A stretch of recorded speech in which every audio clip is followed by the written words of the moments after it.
Show? Yeah, I've been knowing Howard Stern since he was in D.C. So you know Since what I was in my single digits. Dave Chappelle is here. He's a real funny comic. There's Dave Chappelle, funny guy. Oh yeah, yeah. You did play Robin in that sketch. Yeah. I just remembered that sketch. I seen you in Montreal, man. But one time in his life, he had to play the part of a woman. Yeah. Only for my buddy, though. Hey, Dave, you were the guy in Nutty Professor, the first one. With the big teeth and the hair. Yeah, I didn't even recognize you. I guess they dialed you up so much, I didn't even know that was you. You're the one who, like, goofs on Eddie Murphy in the audience. Right. But I had to, man. I had to, like, disguise myself because I do stand up. Right. You don't want, you know. You don't want to be tagged as that guy. Right. Yeah, and then everybody starts doing it to you. Right, and then everyone wants to be Buddy Love. Right. I mean, I walk down the street. Your mother's a bitch. Like, man, you know, this is a movie. Yeah, you don't want. Yeah, they start fighting with you and saying stuff about your mother. Right. Yeah. So. He also was in that Mel Brooks film that was, you know, the send-up of Robin Hood. The Robin Hood, yeah. That was like one of my first ones. Yeah. I need the money, Howard. I seen your mind working. I would have done it too. Yeah. I understand. And what was that? What was it on MTV? You played Robin. On MTV, remember that? Elon Gold. Elon Gold. Right, that was funny. You were Robin, and they put big balloons in your chest so you'd have. Yeah, bosom. see, you're a hard person to parody though, like. Right. Especially for a dude. Right. You know. Here's a I good. thought you did a good job. All right, just a couple balloons. Here's a joke I heard on the internet. I'm just reading this because I want to get rid of the piece of paper. I thought it was kind of witty. Years ago, 100 white men chasing one black man across a field was called the Ku Klux Klan. Today, it's called the PGA Tour. Oh, See? That's a little Very play on good, that. very man, that's a remix of a Dick Gregory joke. That's right. You see, it all comes back again. See, you go back to comedy history. You know your history. Yeah. I listen to that stuff. By the way, Dave is 27 years old, a hot comedian on HBO. He's really 27? The reason I say That's the real deal. the reason I say he's 27 is because he grew up in Washington D.C. and when we were on the radio in Washington D.C., he remember the TV commercials we ran when we first got there, where my parents had bags over their heads. Oh yeah, Howard Stern's parents. Yeah, The bags on there. I remember. Dave was just a little kid when he saw those. Is that right? I He remember remembers all them. that stuff. Yeah. We look younger than you. That's the funny thing. It's that showbiz, man. That's showbiz. You live in the rough life. What do? You party a lot and everything? Are you one of those guys that is taking advantage of your newfound fame? Nah, I can't. See, my girlfriend is pregnant. So. Yeah, what is with that? I mean, what is doesn't that? anybody have Well, a we wife had anymore? It used to be we my had wife sex. is pregnant. Where did you get this girlfriend? Huh? In Brooklyn? In Brooklyn. Is that right? Yeah, I met her in New York. You can't. She's not a white chick, is she? No. That would look bad. Eddie Murphy and all them would. No. She's Filipino, which is like neutral. Oh, Filipino. Yeah, that's neutral. Oh, that's almost a white woman. No, that's neutral. They the black Asians. That's when you want a white woman, but you say, I'll go over here. Right. No. Exactly. Walk the line. Filipino from Brooklyn, man. That's like. Does she speak English? Yeah, she don't speak Tagalog. She speak only English. That's not one of those girls you sent over You from didn't buy her. the Philippines. You pay her Buy father. her from a No, magazine. I didn't order her out there, man.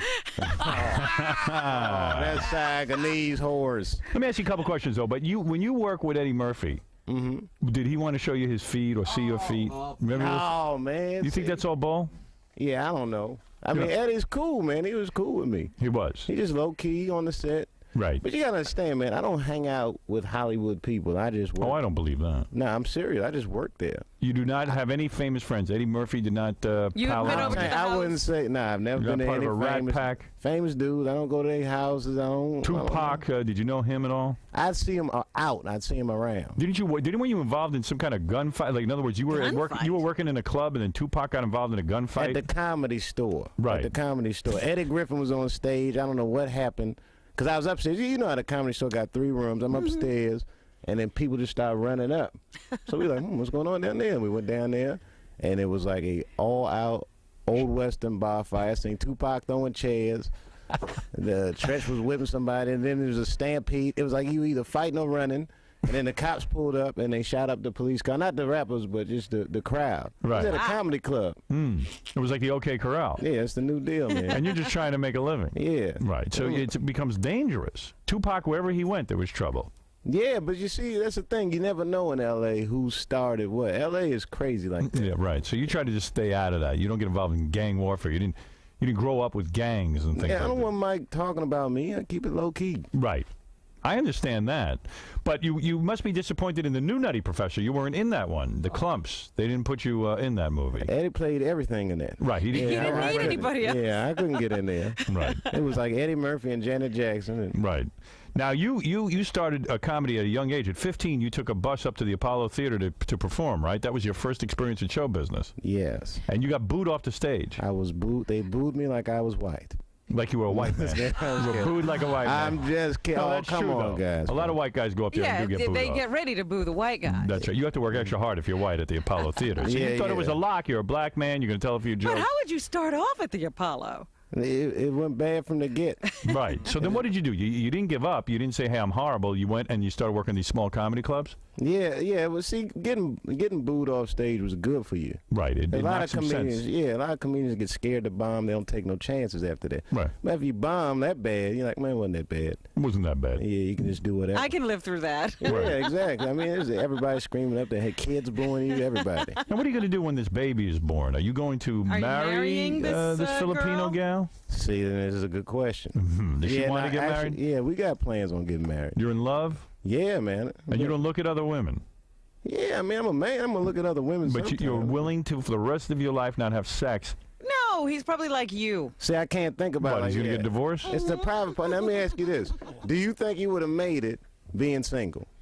Now, think about this for real. Do you think you would have made it being a single man? Well, gee, I would like to think that I had some talent and that perhaps I would have made it. But talent, you like to think talent that. and focus are two different things. I hear what you're right. saying. I don't Talent think I and would have. focus. I don't think I would have been as focused. You're right. In fact, Chris Rock credits his marriage with his superstardom. That's not what You he know- told me. No. Right here on this stage, he I don't said. care what he said in public. He said the reason he wasn't very funny on Saturday Night Live Right. was because he was busy. Yeah, well, he's had time to rethink that whole stance. Yeah, going out kills it, man. Going Right, out, it does. Well, I got to tell you though, even though I'm single now, every night during the week I live like a monk. That's not true. I'm focused. I hear don't that go out. That's not true. I do not go out Well, there. you're single with You can hear married whatever you man want. habits. You're single with married man Yes, I habits. am. That And is- you know, Mike. You know what's out there. Right. I know. You know, I know the what's going booty's- on. The booty's a booby trap now. It is.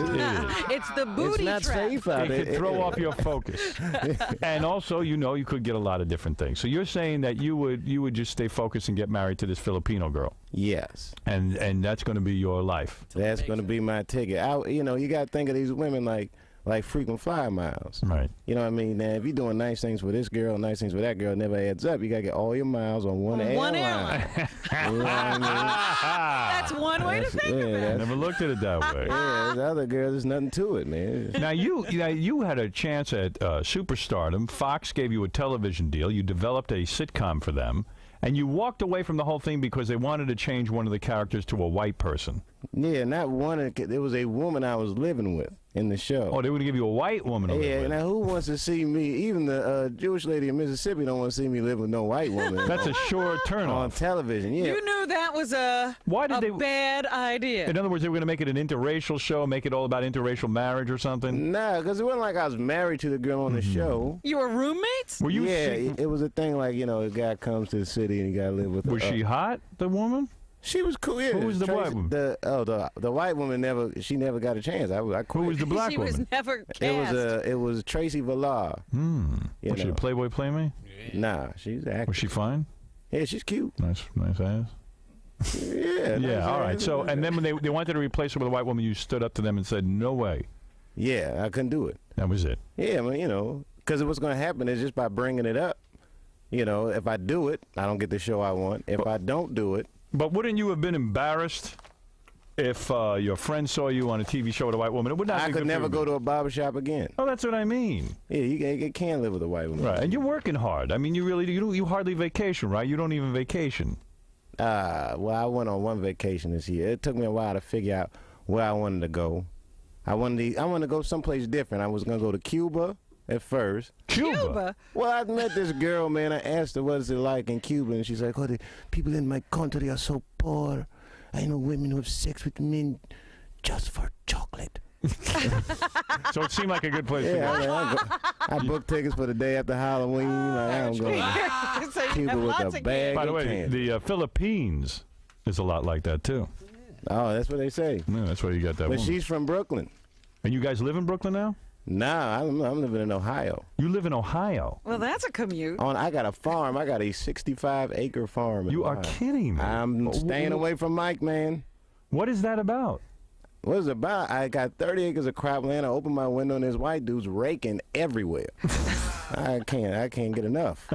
You like that? Yeah, it's quiet out there, man. You know. I mean, I'm always in New York, L.A., and then I'm always traveling on the road. I get like 3-4 days a week. And you live out on this farm? Yeah, I just chill out, man. Watch cable, listen to radio.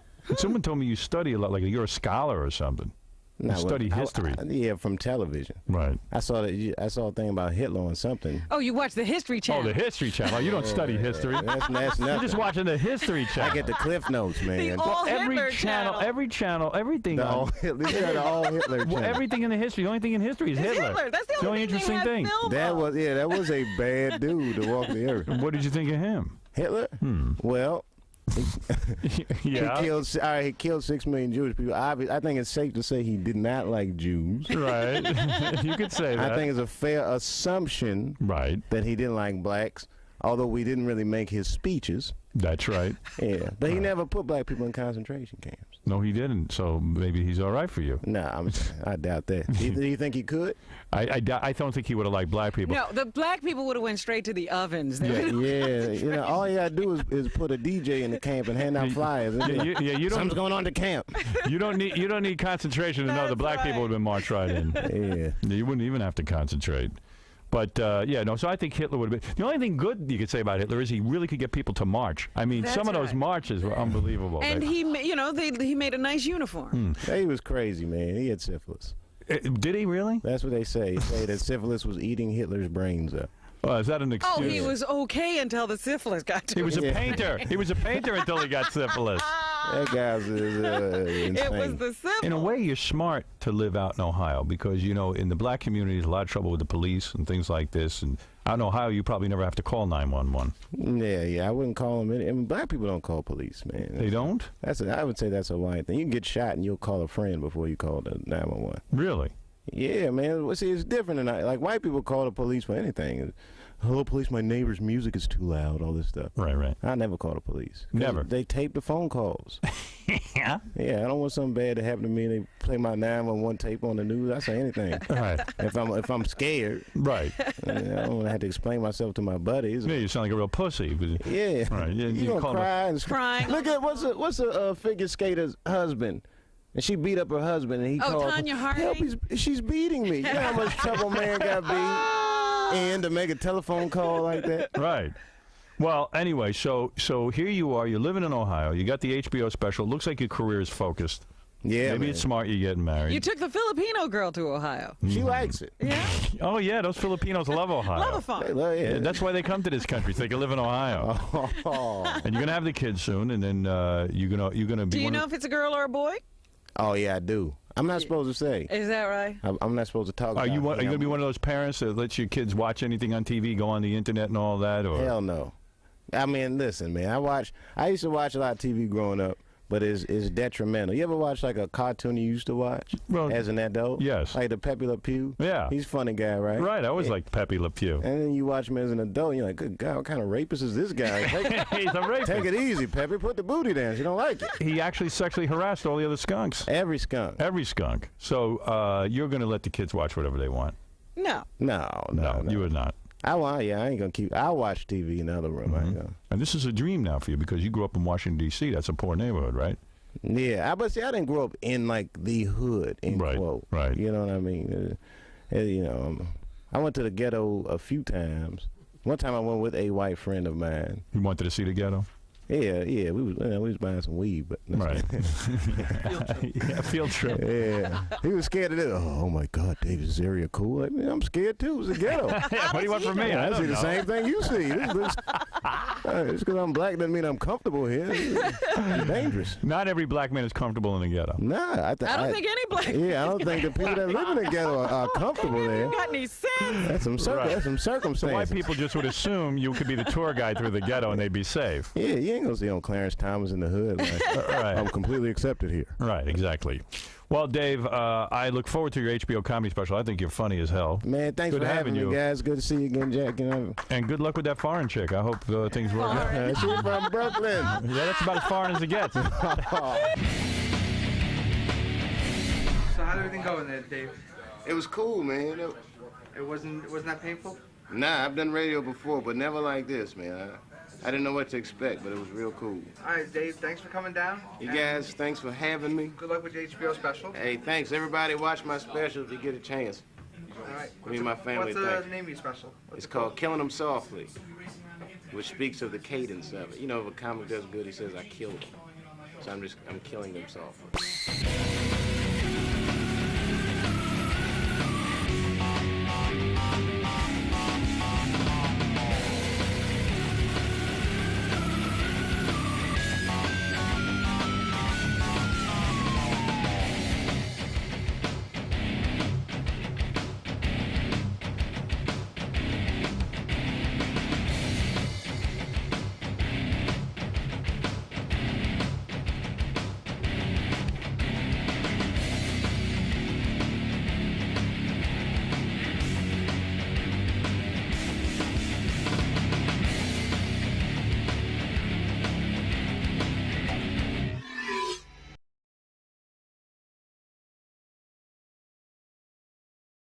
How old were you when you made your first TV development deal?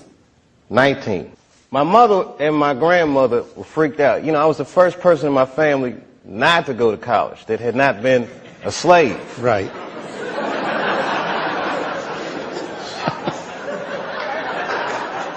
So I was really breaking from tradition, and it was like a graduation lunch we were having, and they had my dad come and talk to me, and my dad takes me outside, and he's like, listen, and this is some advice that applies to all you acting students. He says, to be an actor is a lonely life. Everybody wants to make it, and you might not make it. And I said to my dad, well, that depends on what making it is, Dad. He was a smart-ass kid. Yeah. It depends on what making it is, Dad. He says, what do you mean? I said, well, you're a teacher. I said, if I could make a teacher salary doing comedy, I think that's better than being a teacher. And he started laughing. He said, if you keep that attitude, I think you should go. He said, but name your price in the beginning. If it ever gets more expensive than the price you name, get out of there. Mm-hmm. Thus, Africa.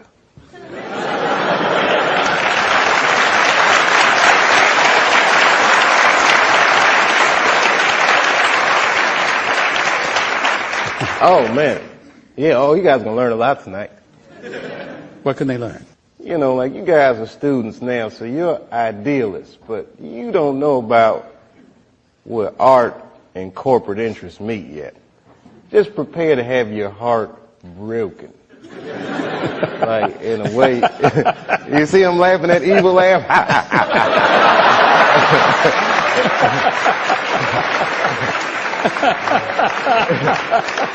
Because he knows, man, and everybody laughs at me, but just get your Africa tickets ready, baby, because it's coming.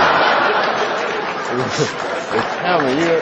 You have no idea. When Martin Lawrence was in that chair, we talked about Blue Streak. I love that dude. He played a role in your life, I believe. How do you feel about him as a person, as an artist? Martin Lawrence is the guy that showed everybody you can make it from D.C. to Hollywood. And I had a personal stake in his success. Every time he did something, it made me feel inspired and really good. And he was always real nice to me. He'd sit me down, what's going on with you, baby boy? What? We'd talk about comedy, whatever. And, you know, when we did Blue Streak, we were promoting it, and Martin had a stroke. He almost died. And then after that, I saw him, and I was like, oh, my God, Martin, are you okay? And he said, I got the best sleep I ever got in my life. That's how tough he is. So let me ask you this. What is happening in Hollywood that a guy that tough will be on the street waving a gun, screaming, they are trying to kill me? Yeah. What's going on? Why is Dave Chappelle going to Africa? Why does Mariah Carey make a $100 million deal and take her clothes off on TRL? A weak person cannot get to sit here and talk to you. Ain't no weak people talking to you. So what is happening in Hollywood? Nobody knows. The worst thing to call somebody is crazy, is dismissive. I don't understand this person, so they're crazy. That's bullshit. These people are not crazy. They're strong people. Maybe the environment is a little sick.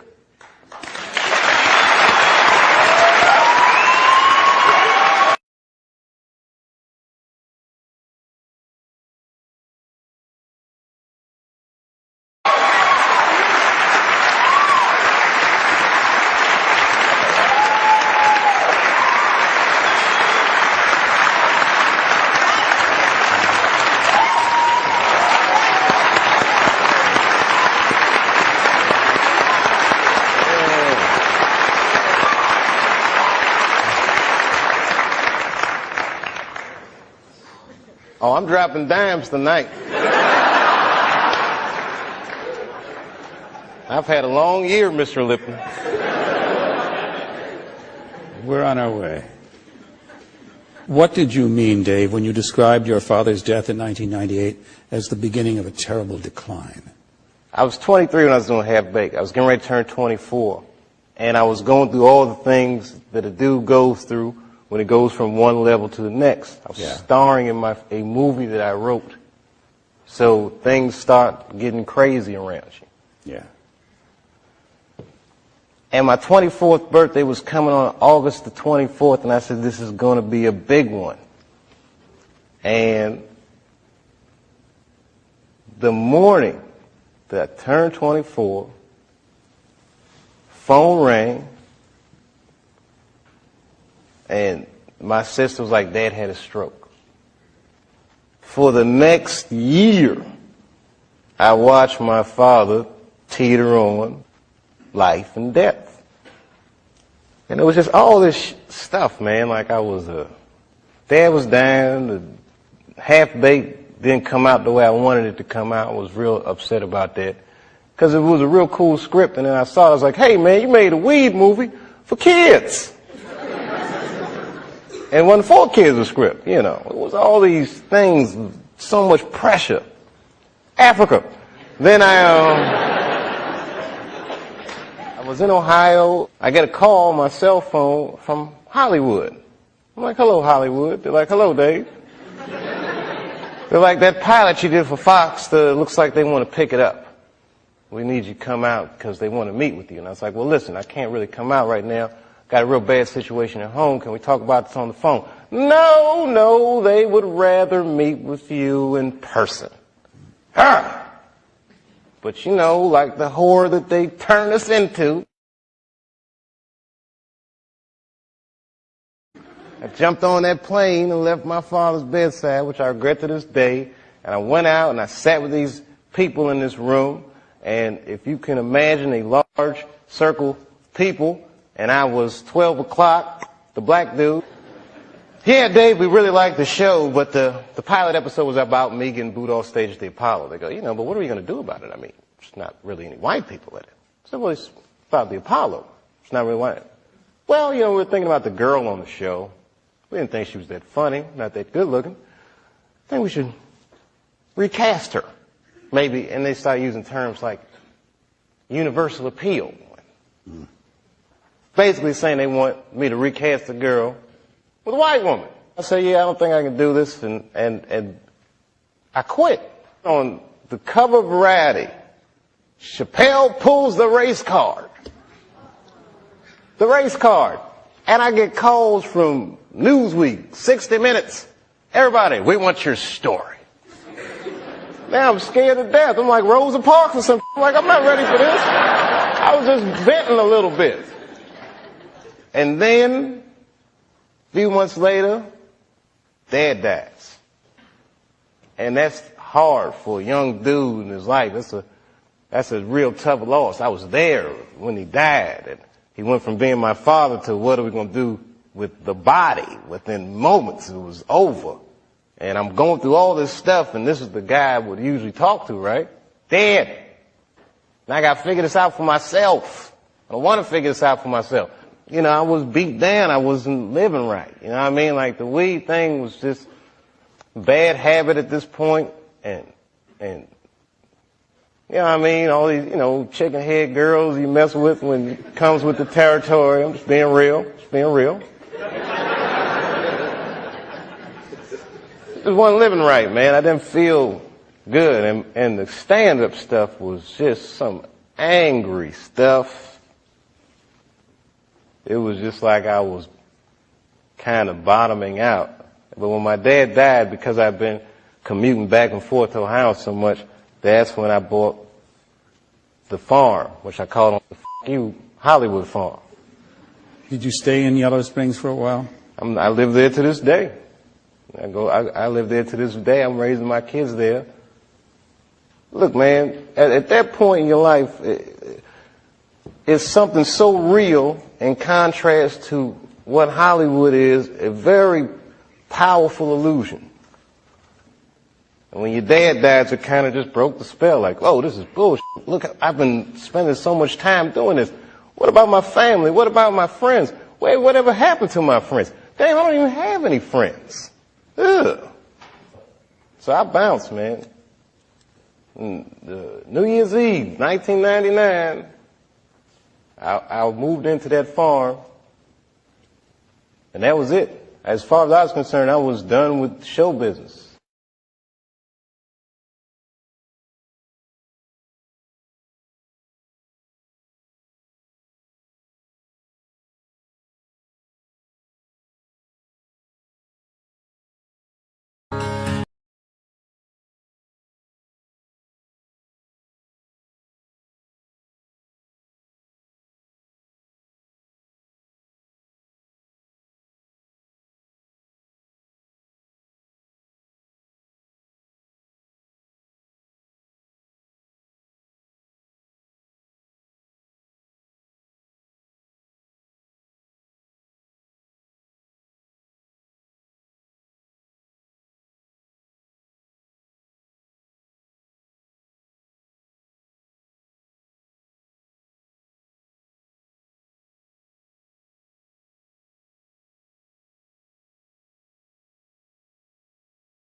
With Martin and you, that when you play white dudes, I can talk like that.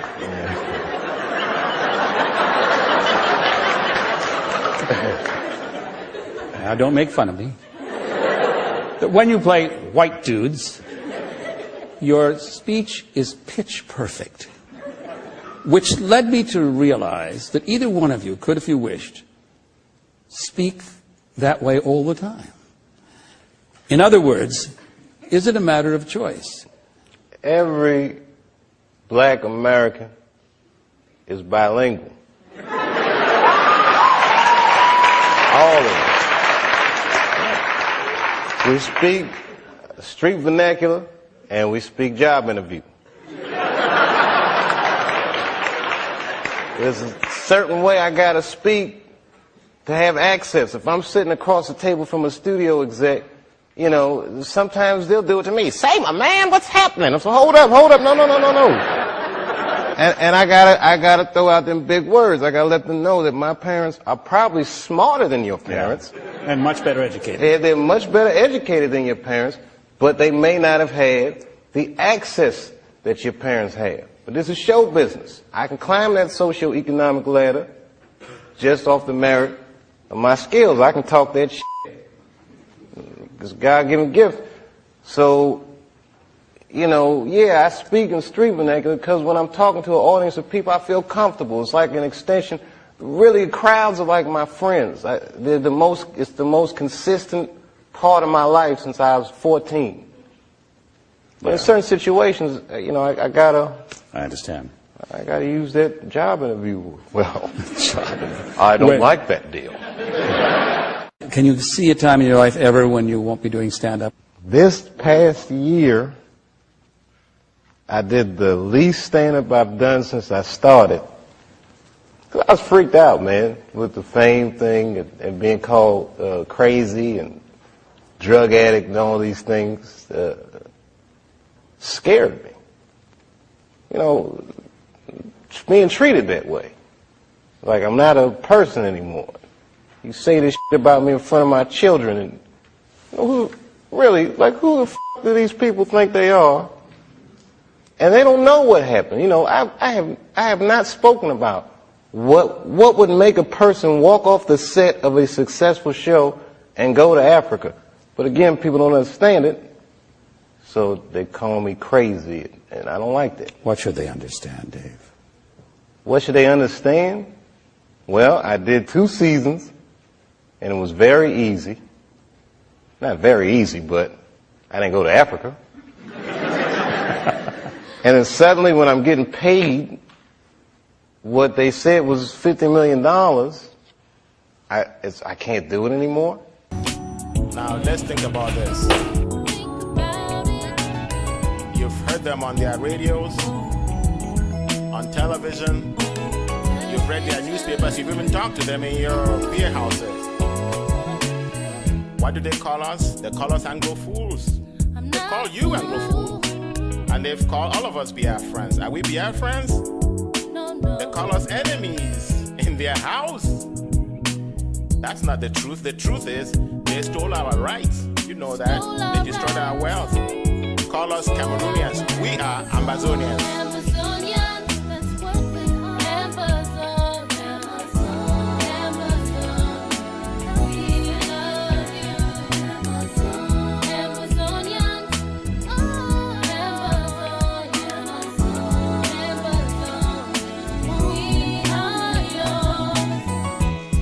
Ambazonia is not a dream, it's a reality. And let's talk to Ambazonia. Ambazonia, you were lost and abused. Now you are found. We have found you. We pledge our lives to set you free, forever free. We won't let you down. And this is our promise to you. Nobody can ever take this promise away, and we will not budge one step back.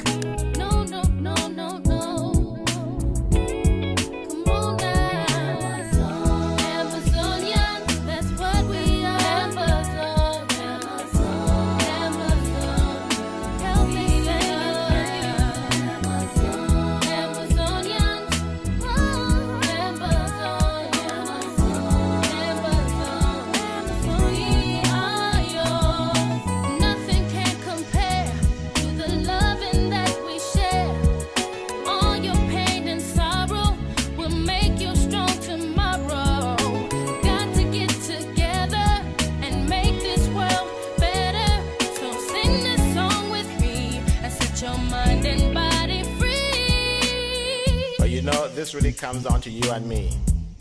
You have to join our pledge and play your part. It's my part and your part to make it. You and me will set it free, because freedom is the word. Don't let them lie to you. There's nothing else but freedom. Freedom is our right, and in that right is our liberty.